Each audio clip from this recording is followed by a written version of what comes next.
Hello दोस्तों, आप सभी के लिए क्लास 12th हिंदी बुक का चैप्टर 2 का आज ऑब्जेक्टिव क्वेश्चन है जो बहुत वीवीआई है। आप अगर इतना कर लेते हैं तो इससे एक भी ऑब्जेक्टिव क्वेश्चन बाहर नहीं जाएगा, ठीक है। और आप सभी के लिए क्लास 12th और 10th के लिए इम्पोर्टेंट क्वेश्चन का वीडियो अब इस चैनल पे डेली अपलोड होगा, ठीक। चलिए हम अपने क्वेश्चन की ओर बढ़ते हैं और आप सभी से रिक्वेस्ट है कि चैनल को सब्सक्राइब कीजिए और अपने दोस्तों में शेयर कीजिए, ठीक है। चलिए अपने क्वेश्चन की ओर बढ़ते हैं। पहला देखिए, हमारा क्वेश्चन है, उसने कहा था कहानी।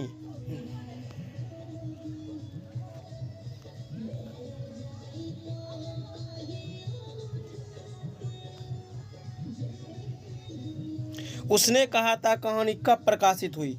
उसने कहा था कहानी जो है कब प्रकाशित हुआ, ये पूछ रहा है। तो बताइए, उसने कहा था कहानी जो है कब प्रकाशित हुई। आप सब कमेंट बॉक्स में भी आंसर देते जाइएगा।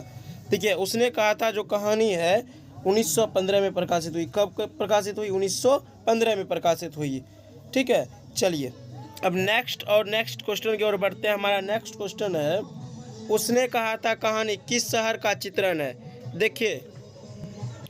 देखिए दूसरा क्वेश्चन हमारा है, उसने कहा था कहानी किस शहर का चित्रण है। मतलब उसने कहा था जो कहानी है किस शहर के बारे में बतलाया गया था।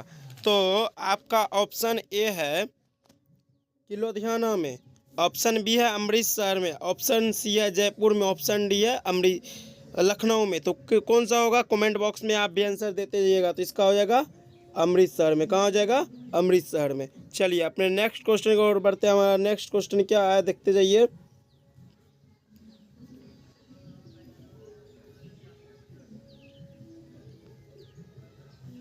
देखिए, लाहना सिंह की मृत्यु किसकी गोद में हुई। देखिए तीसरा क्वेश्चन हमारा है, लाहना सिंह की जो मृत्यु थी किसके गोद में हुई थी। तो वजीरा सिंह के गोद में हुई थी। किसके गोद में हुई थी? वजीरा सिंह की गोद में हुई थी। चलिए नेक्स्ट क्वेश्चन देखिए, नेक्स्ट क्वेश्चन क्या है,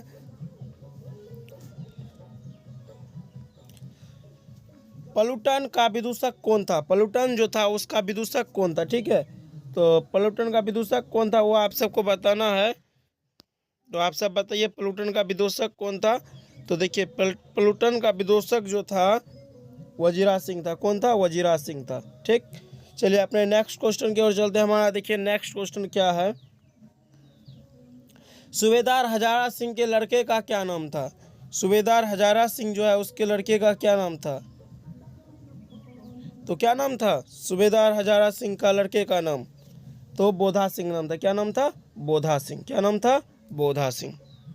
चलिए नेक्स्ट क्वेश्चन की ओर बढ़ते हैं। हमारा नेक्स्ट क्वेश्चन है, भारतीय सिपाहियों का किसके साथ संघर्ष हुआ था। भारत का जो सिपाही था वो किसके साथ युद्ध लड़ रहा था। तो आपको बताना किसके साथ लड़ रहा था। तभी जर्मनी के साथ लड़ रहा था। किसके साथ लड़ रहा था? भारतीय सिपाही तभी जर्मनी के साथ लड़ रहे थे। चलिए नेक्स्ट क्वेश्चन की ओर। हमारा नेक्स्ट क्वेश्चन क्या है, जर्मन लेफ्टिनेंट को किसने मार गिराया था। जर्मन लेफ्टिनेंट जो था उसको किसने मारा था। कौन मारा था जर्मन लेफ्टिनेंट को? तो जर्मन लेफ्टिनेंट को मारा था लाहना सिंह। किसने मारा था? लाहना सिंह ने। चलिए नेक्स्ट क्वेश्चन की ओर बढ़ते हैं। हमारा नेक्स्ट क्वेश्चन है, सिख राइफल्स के जमादार लाहना सिंह का नंबर क्या था। उस जो राइफल्स जो था उस राइफल्स का नंबर कितना था? क्या था उसका जी? 77। राइफल्स का नंबर कितना था? 77, ठीक। चलिए नेक्स्ट क्वेश्चन की ओर। देखिए हमारा नेक्स्ट क्वेश्चन है, सरकार ने सूबेदार को ज़मीन कहाँ दी थी। सरकार जो था उस सूबेदार जो था उसको मतलब कहाँ ज़मीन दी थी।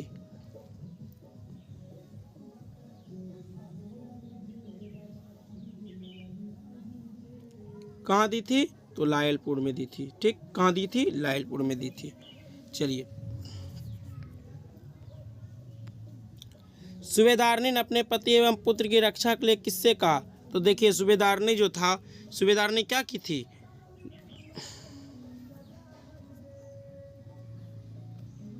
देखिए सूबेदारनी जो था लाहना सिंह से कब मिला था। जब लाहना सिंह अपने घर से लौट के जा रहे थे, कहाँ पे? ड्यूटी पे। तो लहाना सिंह जो था सूबेदार के घर पे गए थे। ठीक, सूबेदार पे जो वो घर पे गए थे तो वहाँ पे उसको सूबेदारनी दिखी जो उसको बचपन में अमृतसर की बाज़ार में मिली थी। तो वहाँ पे देख के सूबेदारनी ने उसको बोला कि मेरे पति एवं पुत्र की रक्षा आप कीजिएगा। चलिए, सूबेदारनी ने अपने पति एवं पुत्र की रक्षा के लिए किसको कहा? तो लहाना सिंह को कहा था। किसको कहा था? लहाना सिंह को कहा था। चलिए नेक्स्ट क्वेश्चन देखिए।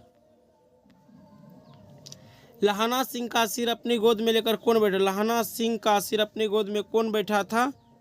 तो कौन बैठा था? वजीरा सिंह। कौन बैठा था? वजीरा सिंह।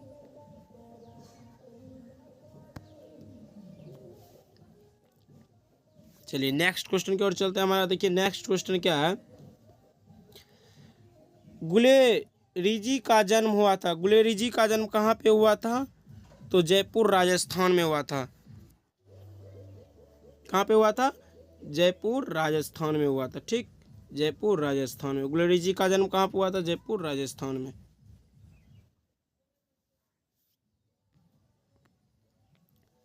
सुखमय जीवन की रचना किसकी है? सुखमय जीवन किसकी रचना है? तो ये है चंद्रधर शर्मा गुलेरी की रचना है। सुखमय जीवन रचना किसकी है?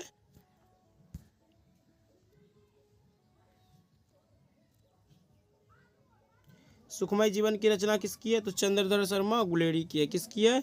चंद्रधर शर्मा गुलेरी की है। चलिए नेक्स्ट क्वेश्चन की ओर बढ़ते हैं। कछुआ धर्म किसकी कृति है? कछुआ धर्म जो है वो किसकी कृति है? तो कछुआ धर्म जो है चंद्रधर शर्मा गुलेरी की है। किसकी है? चंद्रधर शर्मा गुलेरी की है। चंद्रधर शर्मा गुलेरी। ठीक, चलिए नेक्स्ट क्वेश्चन की ओर बढ़ते हैं। हमारा नेक्स्ट क्वेश्चन है लहाना सिंह के गांव का क्या नाम था? लहाना सिंह का जो गांव था उसका नाम क्या था? तो उसके लहाना सिंह का जो गांव था उसका नाम था क्या? तो लहाना सिंह के गांव का नाम था माझे। क्या नाम था? माझे। क्या नाम था? माझे।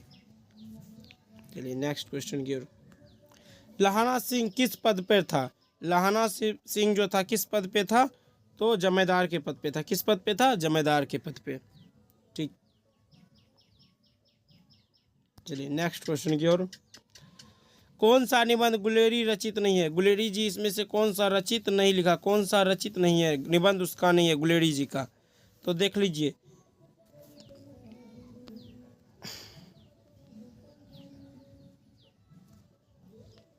देखिए, पुरानी हिंदी गुलेरी जी का है, देवान प्रिया गुलेरी जी का है, मोरसी गुलेरी जी का है, लेकिन ये मजदूर का प्रेम जो है गुलेरी जी का नहीं है। किसका नहीं है? गुलेरी जी का नहीं है, मजदूर का प्रेम। ठीक, मजदूर का प्रेम क्या है? गुलेरी जी का नहीं है। तो इसका आंसर आपका ए हो जाएगा। चलिए अपने नेक्स्ट क्वेश्चन की ओर चलते हैं। हमारा नेक्स्ट क्वेश्चन है कौन सी कहानी चंद्रधर शर्मा गुलेरी की लिखी हुई नहीं है? तो इसका जो कौन सी कहानी जो है गुलेरी जी का लिखा हुआ नहीं है? तो पहला देख लीजिए, सुखमय जीवन जो है गुलेरी जी का लिखा हुआ है। ठीक, बुद्ध का कोटा लिखा हुआ है, उसने कहा था लिखा हुआ है, लेकिन कफन जो है ये गुलेरी जी का लिखित नहीं है। कौन सा नहीं है? कफन। ठीक, कफन जो है गुलेरी जी का लिखा हुआ नहीं है।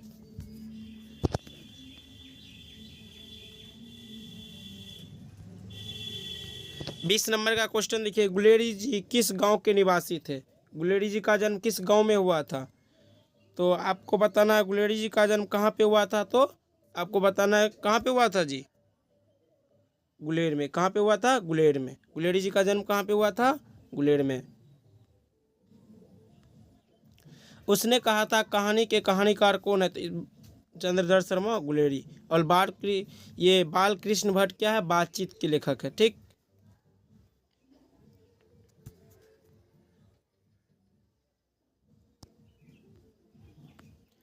चंद्रधर शर्मा गुलेरी किस युग के कहानीकार है? चंद्रधर शर्मा गुलेरी जो है किस युग के कहानीकार है? तो द्विवेदी युग के। किस युग के है? द्विवेदी युग के। चलिए नेक्स्ट क्वेश्चन की ओर। उसने कहा था कहानी कितने भागों में विभक्त किया गया है? जो उसने कहा था कहानी कितने भागों में बांटा गया है? तो आप सबको बताना है उसने कहा था कहानी जो है कितने भागों में बांटा गया है? तो आपको बताना है कितने भागों में बांटा गया है? तो 5 भागों में बांटा गया है। उसने कहा था कहानी कितने भागों में बांटा गया है? तो 5 भागों में बांटा गया है।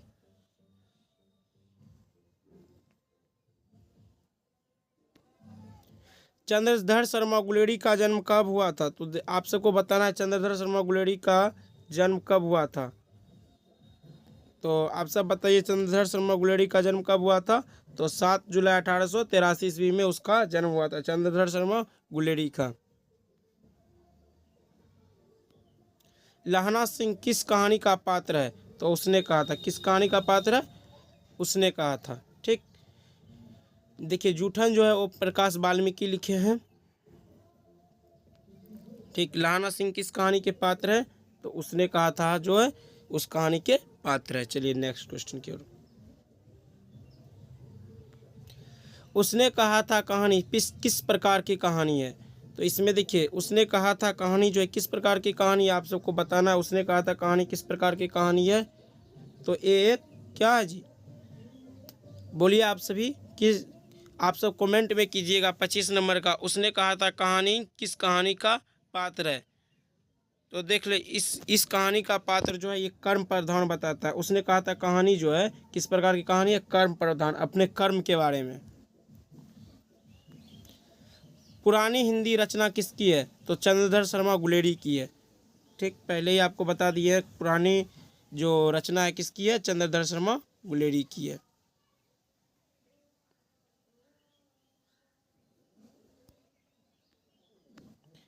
कीरत सिंह कौन था? देखिए आपको 27 नंबर का क्वेश्चन है। कीरत सिंह कौन था? लहाना सिंह का क्या था? वो भतीजा था। कीरत सिंह क्या था? लहाना सिंह का भतीजा था। चलिए,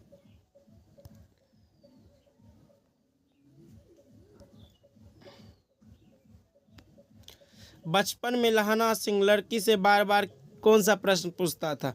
देखिए लहाना सिंह जब अमृतसर के बाजार जाते थे तो वो एक लड़की उसको मिलती थी, उसको बार बार वो क्या पूछता था? तो आपको पता है क्या पूछता था जी? तो देख लीजिए, उस लड़की से पूछता था बार बार कि आपकी कुरमुराई हो गई का? और वही जाके जब बड़े हो जाते हैं लहाना सिंह तो वो लड़की उसको सूबेदारनी के रूप में मिलती है। ठीक है, तो इसका आंसर क्या हो जाएगा आप सब बताइएगा। तो इसका आंसर क्या हो जाएगा? आपकी कुरमुराई हो गई का? तेरी कुरमुराई हो गई। चलिए नेक्स्ट क्वेश्चन की ओर।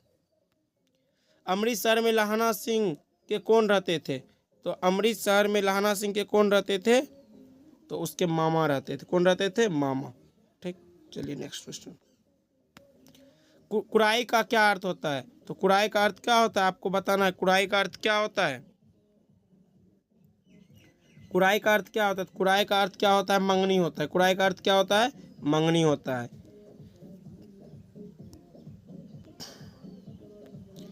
बोधा बोधा कौन था? तो बोधा कौन था? सूबेदार हजारा सिंह का बेटा था। कौन था बोधा? सूबेदार हजारा सिंह का बेटा था। ठीक, नेक्स्ट क्वेश्चन देखिए। चंद्रधर शर्मा गुलेरी की कहानी कौन सी है? तो उसने कहा था। और जूठन किसका है? ओम प्रकाश वाल्मीकि का। रोज और तिरछी आप सबको बताना है।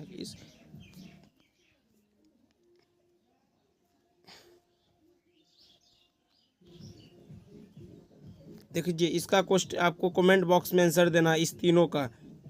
इसके लेखक कौन है? ठीक है, इस तीनों का लेखक कौन है आपको कमेंट बॉक्स में आंसर देना है। चलिए अपने नेक्स्ट क्वेश्चन की ओर बढ़ते हैं। हमारा नेक्स्ट क्वेश्चन क्या है? लहाना सिंह सूबेदार को वापस बुलाने के लिए किसे भेजता है? लहाना सिंह जो था वो सूबेदार को भेजाने के लिए वापस किसको भेजता है? वो एक सेकंड।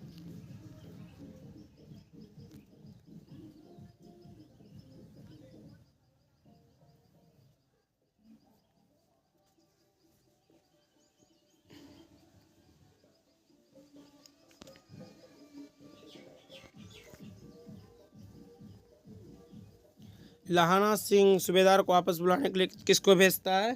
तो किसको भेजता है? वजीरा सिंह को भेजता है। किसको भेजता है? वजीरा सिंह को भेजता है।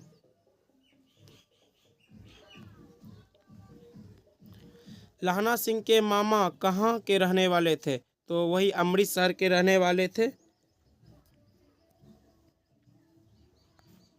कहाँ के रहने वाले थे लाना सिंह के मामा?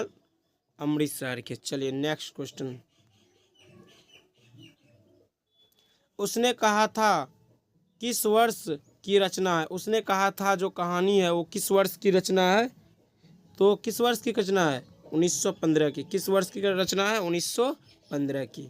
ठीक, किस वर्ष की रचना है? 1915। देखिए आपका जो है 35 ऑब्जेक्टिव इसका वेरी वेरी इंपॉर्टेंट है। अगर आप इतना कर लेते तो आपके क्लास 12 के एग्जाम में एक भी इससे बाहर नहीं जाने वाले हैं। उसने कहा था कहानी से एक भी क्वेश्चन नहीं। ठीक है, आप सब इस चैनल को बहुत सारा प्यार दीजिए और अपने दोस्तों में शेयर कीजिए, और मिलते हैं नेक्स्ट वीडियो के साथ। और आप सब हंसते रहिए, मुस्कुराते रहिए, स्वस्थ रहिए और मन लगाकर पढ़ते रहिए।